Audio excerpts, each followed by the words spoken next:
नमस्कार, आप देख रहे हैं राजीव टाइम्स। मैं हूं आपके साथ ऋतु साहू। केंद्रीय वित्त मंत्री निर्मला सीतारमण ने बजट 2025-26 में कई महत्वपूर्ण घोषणाएं की हैं, जिनका उद्देश्य देश की अर्थव्यवस्था को गति देना और सामाजिक सुरक्षा बढ़ाना और विकास के नए अवसर सृजित करना है। दालों में आत्मनिर्भरता हासिल करने के लिए 6 साल का मिशन शुरू किया जाएगा। प्रधानमंत्री धन धान्य योजना का ऐलान किया गया है, जिसके तहत किसानों के लिए विशेष योजनाएं बनाई जाएगी। किसान क्रेडिट कार्ड की लिमिट 3 लाख से बढ़ाकर 5 लाख की जाएगी। कृषि क्षेत्र में आत्मनिर्भरता को बढ़ावा देने के लिए कई अन्य योजनाएं लागू की जाएंगी। वहीं बात करते हैं स्वास्थ्य की, तो मेडिकल शिक्षा में अगले 5 साल में 75,000 सीटें बढ़ाई जाएंगी और अगले साल 10,000 नई सीटें जोड़ी जाएंगी। देश में 23 IIT में 6500 सीटों का विस्तार किया जाएगा। साथ ही मेडिकल कॉलेजों में भी सीटों की संख्या बढ़ाई जाएगी। PM रिसर्च फेलोशिप के तहत 10,000 नई फेलोशिप दी जाएगी। भारतीय भाषा में स्कूल और उच्च शिक्षा के लिए पुस्तकें उपलब्ध कराई जाएंगी। वहीं बात करते हैं इनकम टैक्स की, तो देश में अगले हफ्ते नया इनकम टैक्स बिल लाया जाएगा, जिसमें नौकरी पेशा वर्ग को राहत मिलेगी। 1 करोड़ गिग वर्कर्स के लिए सामाजिक सुरक्षा योजना लागू की जाएगी और उनका ई-श्रम पोर्टल पर रजिस्ट्रेशन किया जाएगा। शहरी क्षेत्र में गरीबों की आय बढ़ाने के लिए 1 लाख करोड़ का अर्बन चैलेंज फंड बनाया जाएगा।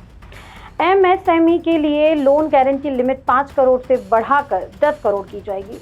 ग्लोबल कैपेबिलिटी सेंटर टियर 2 शहरों में बनाए जाएंगे। देश को खिलौना उत्पाद का ग्लोबल हब बनाने के लिए राष्ट्रीय योजना बनाई जाएगी। नई लेदर स्कीम में 22 लाख लोगों को रोजगार मिलेगा।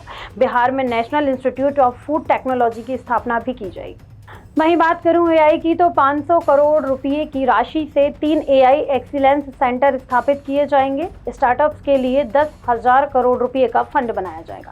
अगले 5 साल में 75,000 तक नई तकनीकी सीटों का विस्तार किया जाएगा। बात करें उड़ान क्षेत्र की, तो उड़ान क्षेत्रीय कनेक्टिविटी के तहत 88 नए एयरपोर्ट जोड़े जाएंगे, जिससे करीब 1.5 करोड़ लोग अब हवाई यात्रा का लाभ उठा सकेंगे। 120 नए गंतव्यों तक कनेक्टिविटी बढ़ाई जाएगी।